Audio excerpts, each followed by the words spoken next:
Was it valuable to wait and see what the weather was doing and then make your decision? I'd say absolutely. To have that flexibility to apply what you need when you need it is very helpful and a lot more economical.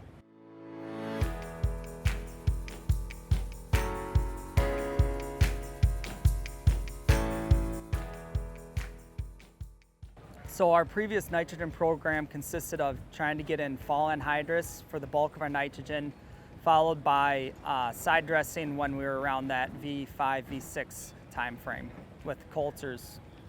So we decided after last season that the rush of trying to get anhydrous applied in the fall with these late planting windows and early frosts was just very difficult to try to get everything done. So we wanted to look at something new.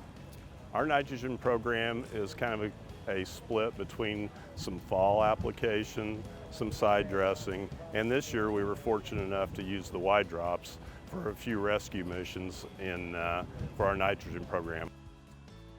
Our nitrogen program, we do a little bit up front with weed and feed and then rely on a 2-pass Y-drop system. We bought our own sprayer in order to do the spraying ourselves. Then we purchased a Y-dropping system so that we could get away from running a coulter, another piece of equipment, and we could control our own nitrogen applications a little bit better. So once we started doing that, and then we got thinking more and we decided, well, why don't we do the split application, because then we don't have to put everything down at once, and agronomically it's a lot better to give the crop what it wants when it needs it. So this year we ended up putting on 20 gallons of 32% with our weed and feed, then about V4, V5, we came back with the Y drops, put down another 20 gallons of 32% with a stabilizer with it. And then we came back at tassel and hit it with another 20 gallons of 32% with stabilizer.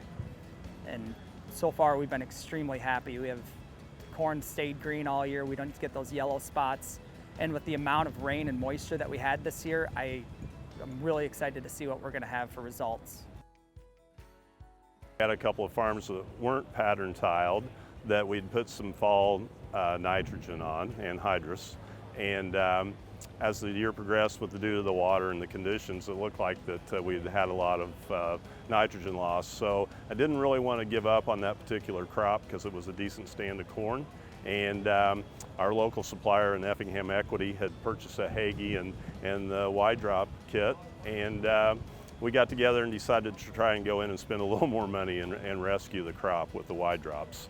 And we took some aerial photos here in the last couple of weeks, and we left one significant check strip in this particular field. And I'm not sure that how much yield advantage we're going to see, but visually it's very important to see the green color and foliation versus the discoloration where the nitrogen had been lost.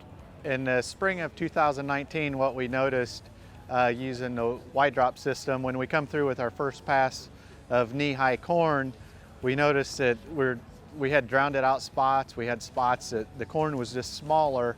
So as we're going through those, we kind of figured our weed and feed nitrogen was probably gone due to the standing water. So we upped our nitrogen rate as we went through those areas. And then when we come back with our second pass, the corn was head tall. In those areas, we noticed that they were smaller, but they were not yellow. The corn was still green, and we added additional nitrogen up the rates in those areas to make up for any that was lost. And it's kind of interesting just driving in the sprayer. You can look out across other fields that have not been Y-dropped. The yellow spots kept getting bigger and bigger, and we feel like ours kept getting smaller and smaller. We have short corn, but it has ears on it. We know nitrogen gets moved around very easily in the soil with excess water, and even with stabilizers, you're only stabilizing so much of the nitrogen.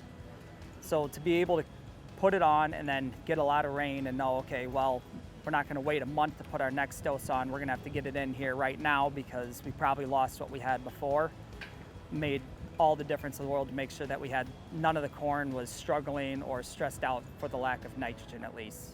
I think looking at the photo, there was probably really a great advantage to coming back in with the Y-drops. I think the picture's worth 1,000 words. It would have been pretty hard to see that aerial and not see a nice, beautiful green growing condition out there versus this check strip that we left. Like I said, we'll find out when we run the yield monitor through it, but for the rest of the summer and until harvest right now, I feel much more comfortable having the wide drops on there than I would have if we'd have just given up on the field altogether. The most beneficial feature of having wide drop on our farm is flexibility. When we come through, especially with our second pass of wide drop, we have a pretty good idea of what our crop looks like.